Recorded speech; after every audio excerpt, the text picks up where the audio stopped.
I'm Michael Chipman, Lagree Senior Master Trainer, and welcome to the Do You Lagree podcast. Each episode, you'll meet the people behind the Lagree method, the studio owners, trainers, founders, and experts who share how they discovered Lagree and the moment they knew they wanted to bring it to their communities. We'll talk about the rewards and challenges of building a business and community around this powerful fitness method and the lessons learned along the way. Now, let's get to today's episode. Welcome to Do You Lagree? I'm Michael Chipman, and I'm so happy to have you here for this first episode and to welcome two of my very, very good friends and the owners of the Blood, Sweat, and Tears studio in London, Karley and Phil Creek. Welcome to Do You Lagree? So nice to have you guys here. Thanks, Michael. Good to see you, as always. Yeah, it's I've been in your apartment. It's such a great apartment, and it's like we were kind of joking before the show. I just wish you had a little more gold lame on the fireplace behind you. That's just one little detail. It looks great. So good to see you guys.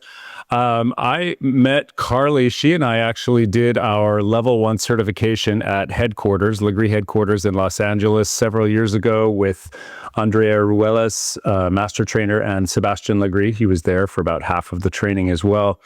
And we then, after that, taught at the Lagree 213 studios in downtown Los Angeles for several years together. And then we both kind of ended up in Europe in the past couple of years. I moved to France, Karley and Phil moved to London, and I think we've done 3 trainings at their amazing studio in the Angel neighborhood of London. And I've just been so impressed with the passion and the dedication and the hard work that they've put in opening a studio. Not only just a great studio in and of itself, but in a foreign country. And so I just wanted to first ask you guys if you could tell a little bit about, number one, what was the moment, the sort of, in French, we call it the déclic. It's the moment when you had, it's like a light bulb moment when you decided, number one, Karley, when Lagree really hooked you and what made you want to become a trainer. And then for both of you, what made you want to open a studio? And then we'll talk about moving to London. Love it. Should I start? We should start, baby. Well, this is a little controversial, but I suppose my first class didn't hook me at all.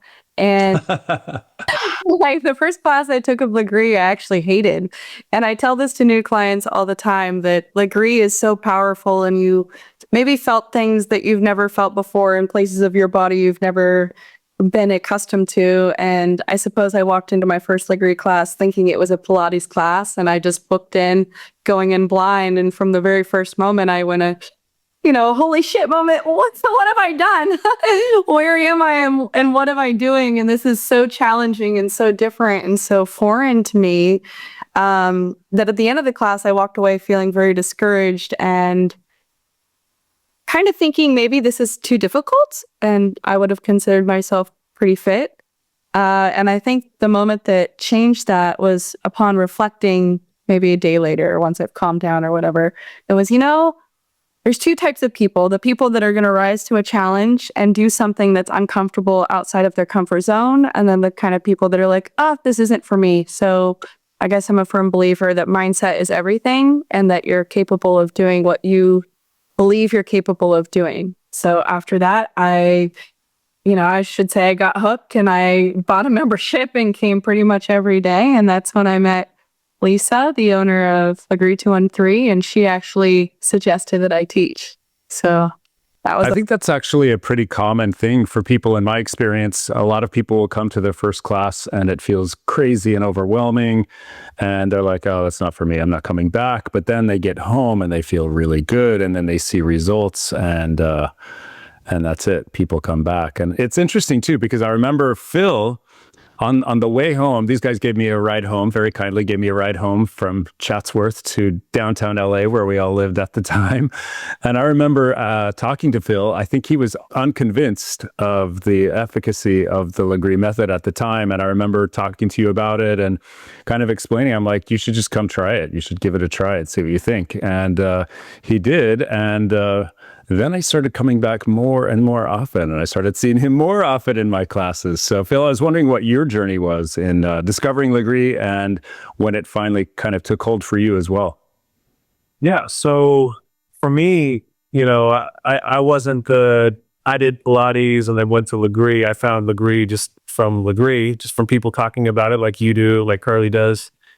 And honestly, I had only been go to the gym kind of guy, lift weights, and I don't really like running, cardio, a lot of different styles of cardio I'm not really into.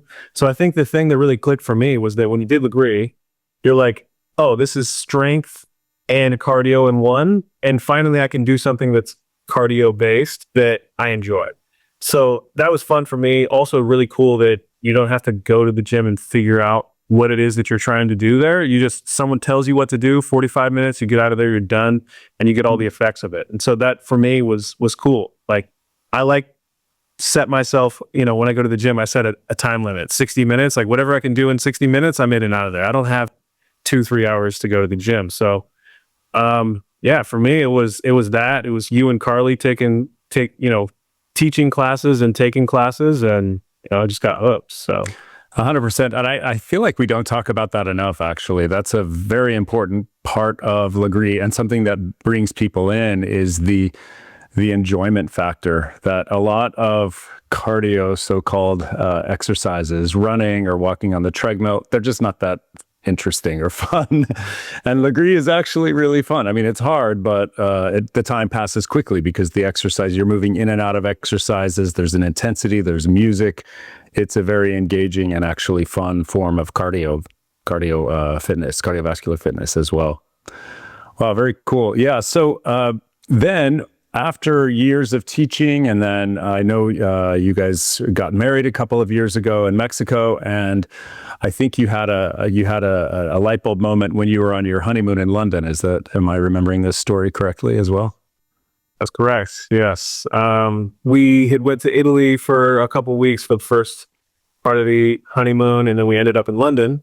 And we're like, everywhere we travel, doesn't matter where we're at. We're in Dubai, we're in London, we're in LA, New York. We're going to try and find Lagree classes somewhere. I feel like a lot of people that do Lagree do this also. We've had a lot of people actually come into the studio if they're like, oh, I'm just traveling here from New York. I saw you guys and I wanted to come take a London, class.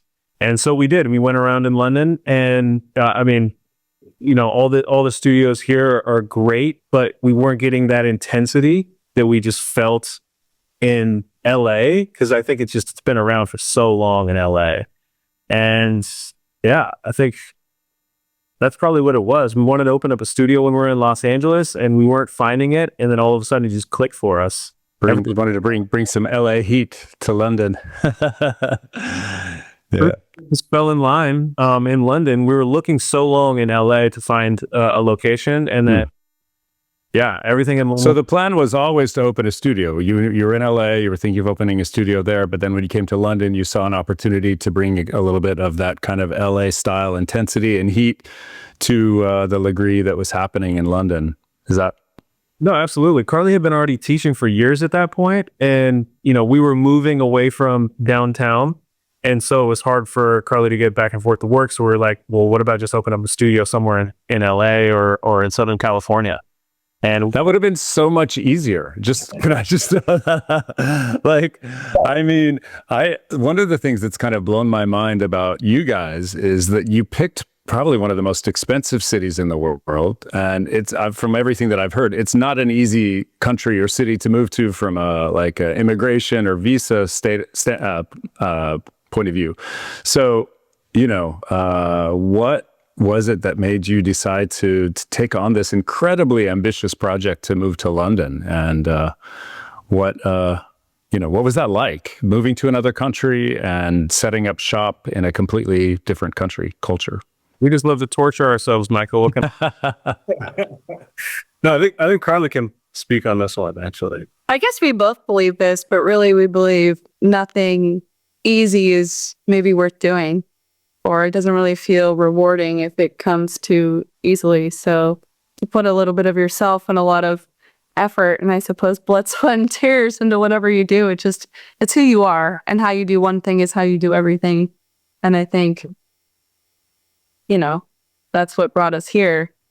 But also just following your intuition and gut feeling. And we had a gut feeling that we belonged here, and didn't overthink it, just pulled the trigger, I suppose. Yeah. I love that. That the quality of going the distance with everything that you do is not something that you compartmentalize. That's just the way you live your life. And so moving to London, opening the amazing studio that you opened. If anyone watching this has the chance, you should go to their studio. It's so beautiful. The lobby with the chandeliers and the speakeasy vibe and the acai bowls, and then the gorgeous studio with an amazing sound system. And they have also built, in my opinion, the best facility for level 1 and level 2 training that I've ever seen. It's an amazing space with beautiful tables and chairs and screens and whiteboards. I mean, it's a really educational, it's an educational space, which as a master trainer has been just a real gift to me to be able to come to your studio and teach people. And I think the effort and the investment you guys have made in the training part of your studio makes a huge difference in the quality of the coaches that come out of that program. What was it that made you want to invest so heavily in the educational and training part of your studio as well as just the actual classes? So I think, truthfully, I think, Karley's the one that knows all the educational information about it. But myself, being an entrepreneur, like I've been starting companies for, almost 20 years now. Training and education is just such an integral part of any business that you get into. It doesn't matter what it is. Like, firstly, you have to have the passion in whatever it is that you're getting into, because every business is going to come with its challenges. And the only thing that's going to keep you pushing along is if you got into it for a reason beyond just it's a good business, right? So you have to really believe in it. But then on top of it, you have to train people to be successful, because you can't be in every single room. You can't meet every single client. So you have to invest in training. You have to make that an integral part of your business. And if you do, I think you'll reap the rewards that it.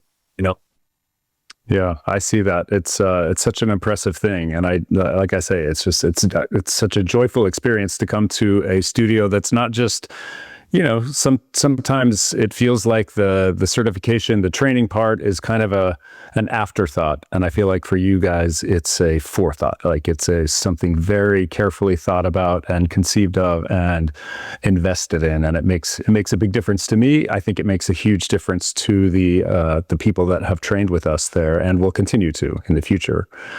I also was just wondering about just kind of getting down to the nitty gritty of number one, what have you guys learned in opening a studio, specifically in a foreign country?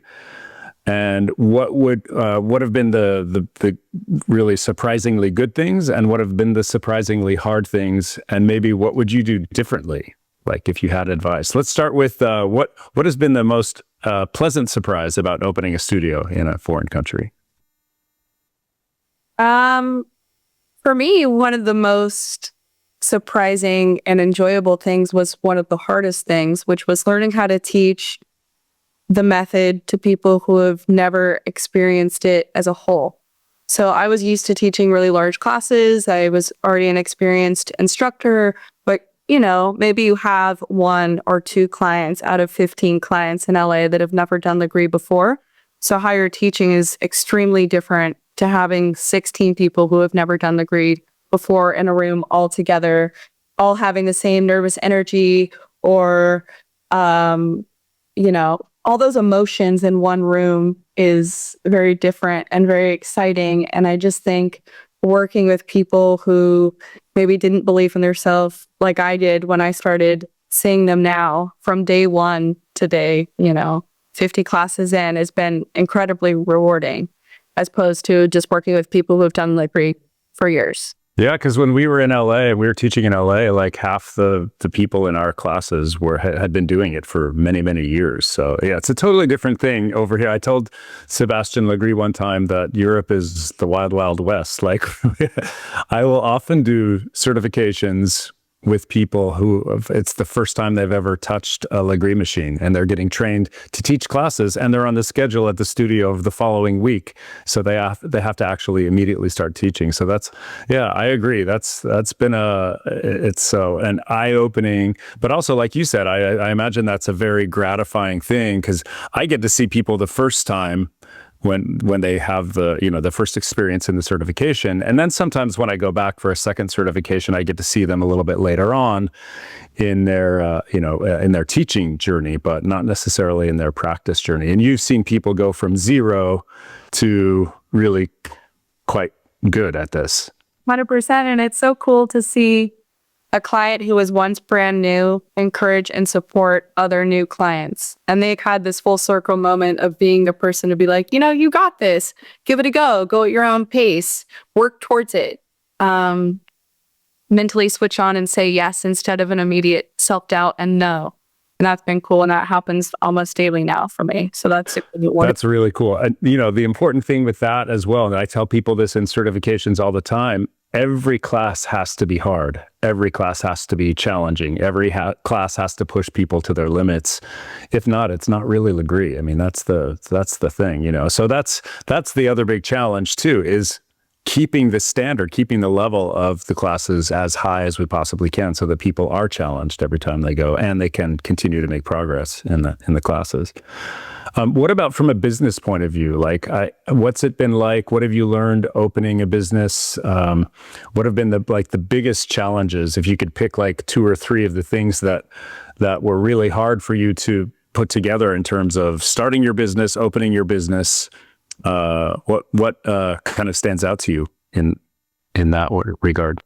I would say there's 2 things. One, construction for us was an absolute nightmare. Is it done? We're finally finished. Yeah.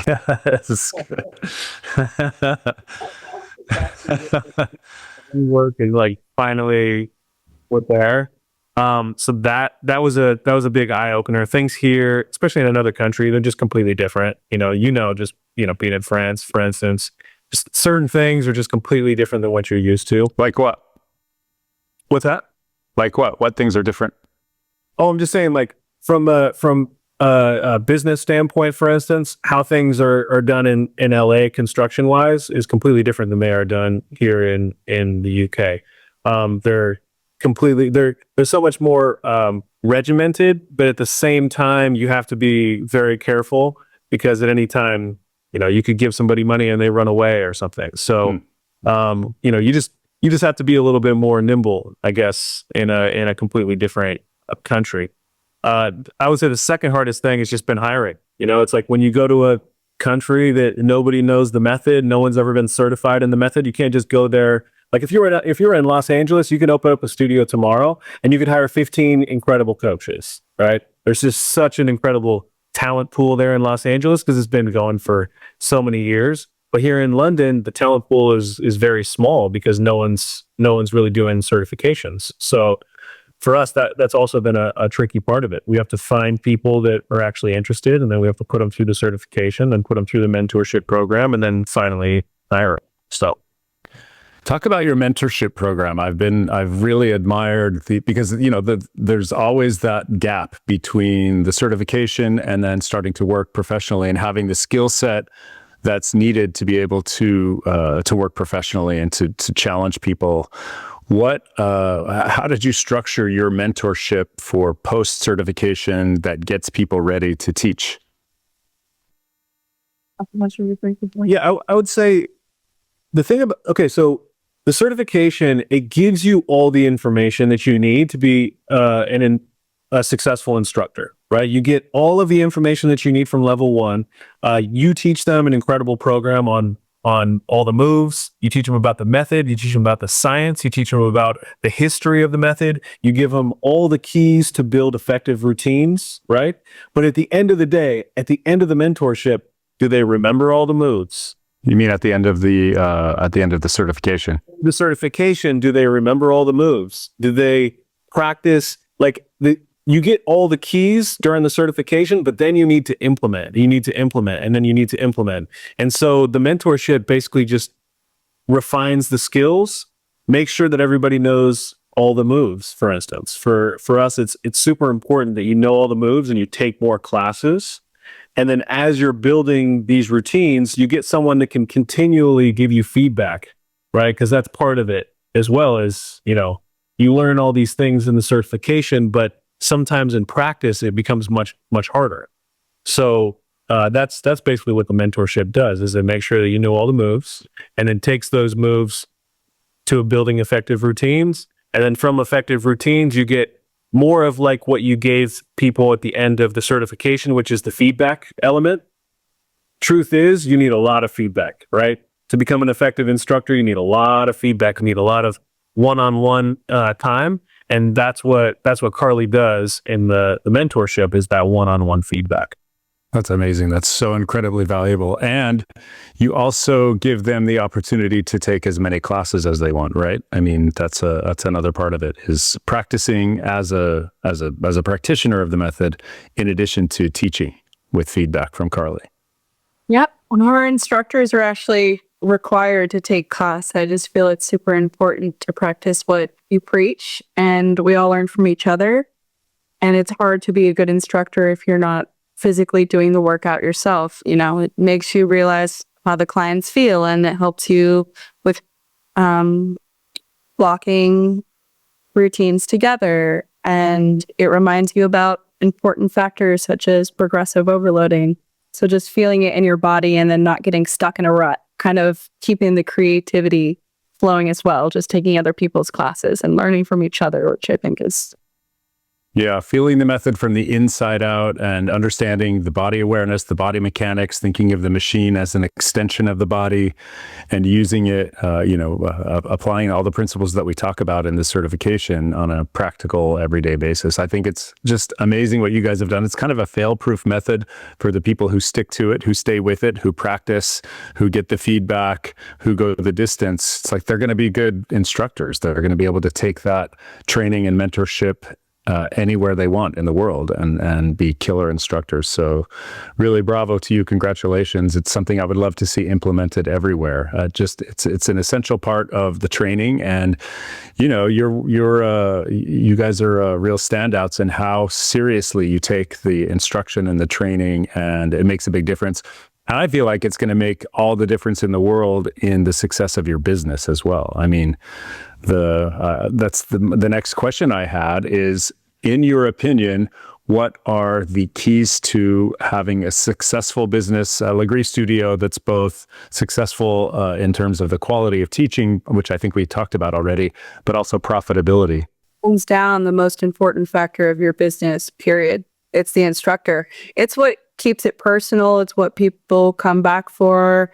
It's who builds the relationship with your clients. It's who sees people through the beginning to the middle to the end. It's who sees you. And I think people want to be seen and felt and helped and heard. And if you don't have that care from the instructor, I don't think it's ever going to work out, because it will only be superficial. So it's not going to keep people disciplined and, I don't know, like coming back. There's no reason to come back if you don't have anything besides, it was a convenient time to work out. Yeah, I think that's really key, honestly, too. Like when we first opened up, you say our studio is so beautiful now, but we had a plastic sheet up, and it was just me sitting on a windowsill with no lights, checking people in. And then I remember. And so, I mean, and look, and at that point, we already had people asking about memberships, and we had a plastic sheet up, and we had no paint on the walls, and no furniture, no nothing. And it was just because Karley was teaching the classes, and people felt the passion and how good she was at the work itself. It kept people coming back. I love that. I mean, Lagree studios are kind of famous. I see, dozens of them every year, traveling all over the world, and there's some beautiful studios out there. But at the end of the day, I love that you guys just come right back to the heart and soul of the matter, which is the quality of the classes, the high level of teaching, the effectiveness of the teaching, and that's sort of the beating heart of your studio.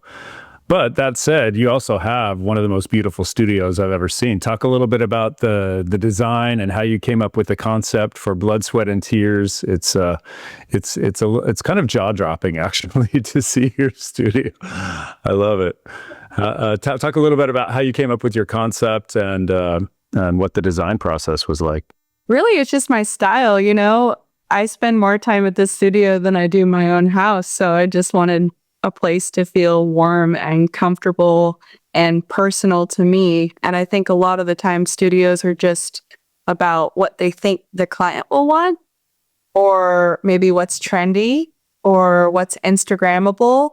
And for me, it was just, where do I want to be? You know, because like-minded people find each other. And so I just feel like be yourself, create your vibe, and people will find you. And some people will resonate with it and some people won't. And, you know, we say it all the time, but it's, if you're for everybody, really for nobody. Yeah, I think that's probably the one thing that most people say when they come in. They say, "This is a Lagree studio." I mean, we have this red walls, this gothic romantic vibe. It almost feels like a little bit of a smoking room mixed with a bar. That's our reception. And we see, a lot of studios model other studios, but, even in the name, Blood, Sweat, and Tears doesn't really sound like any other studio that's out there. But I think that's all a testament to Karley just being 100% her own person. I mean, I designed none of it. I can take no credit. One's like, that's all Karley. So I think we just create a feeling, and it's really not about looks. It's about how people feel when they walk in. Yeah. And, that's what we did. And it feels surreal to say that now after such a long process. Yeah. And have you found that people do respond to that vibe, to that aesthetic there, that they are digging it and wanting to come back and bring their friends? Yes, 100%. We've had people actually miss their class and be late because they're too busy filming their entrance, getting checked in for a class and going to the hall. And now it turns out our couch is too comfortable, so I have to come out and ask people to join us. So. I love it. That's so great. Just one last question for you. If you had one bit of advice to give people who are looking to open a studio, something that you've learned along the way, maybe something that you would do differently, what would be your best advice to someone who's thinking of opening a studio, whether that be in the States or maybe if they're moving abroad? Like, what's the most important thing you've learned, and what would you do the same next time, and maybe what would you do differently next time? So many things. Yeah, that list could be a million different. One, don't pay your contractors before they've done the work. That's probably that big one right out the gate. We learned that the hard way. But I think the number one thing is don't expect everything to be perfect right out of the gate. Just get to it. I think this whole thing in everybody's experience is going to be so much different. But focus on training, focus on being the best you can be, and the clients will love it. They'll keep coming back, and I think you'll enjoy what you do. I think that's really important. I was going to say, don't expect your trainers to do anything that you don't do yourself. And that goes from staying up to date with the method and always being a student and always being in the mindset of how can I improve and how can I continue to grow and learn? Because like you said about plateauing with the workout and not keeping the challenge going, it really comes from you as an individual wanting to always be better. And I think that translates to everybody, not just your instructors, but your other employees and your business partners, and just that energy and that drive, I should say, and passion for wanting to always grow. And then I think it will always be fun and exciting, and it's never going to feel like work. Yeah, and if you hire the people with that same mentality, then everyone is going to be having a great time. Yeah. Yeah. I love that. Those are that's some excellent advice, and it just really resonates with what I know about you guys, both as friends and as business owners and as passionate practitioners and proponents of the Lagree method. So I just have so much admiration for you and for the company you've built and that you're continuing to build, and grateful to be part of it. And looking forward to coming back for the next certification, I think in a couple months. Best of luck to you. Thank you so much for joining me on this debut episode of the podcast. Hopefully we can have you back again sometime, maybe when you open your third, fourth, or fifth studio. We'll see what you've learned after a while.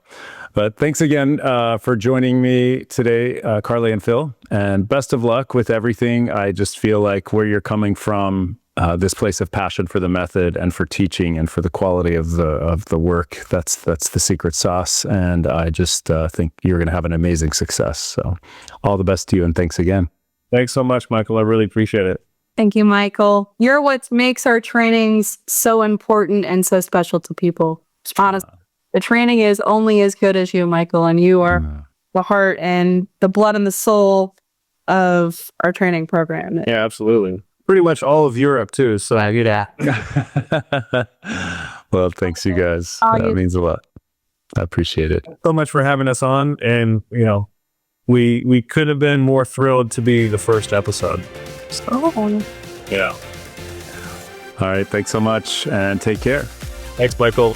Thank you for joining me for this episode of Do You Lagree? I hope you enjoyed it as much as I did. If so, please like, subscribe, and share. If you'd like to take your Lagree practice or teaching further, check out my book, 400 Lagree Routines, at chipmanlagree.com and on Amazon Kindle. There you'll find hundreds of classic full body, upper body, and lower body sequences to keep your workouts challenging and inspiring for many weeks to come. And please do connect with me on social media and my website for more conversations, tips, and upcoming episodes. And if you're enjoying the podcast, leaving a review is a great way to help others discover it. Until next time, be well, be strong, and keep shaking.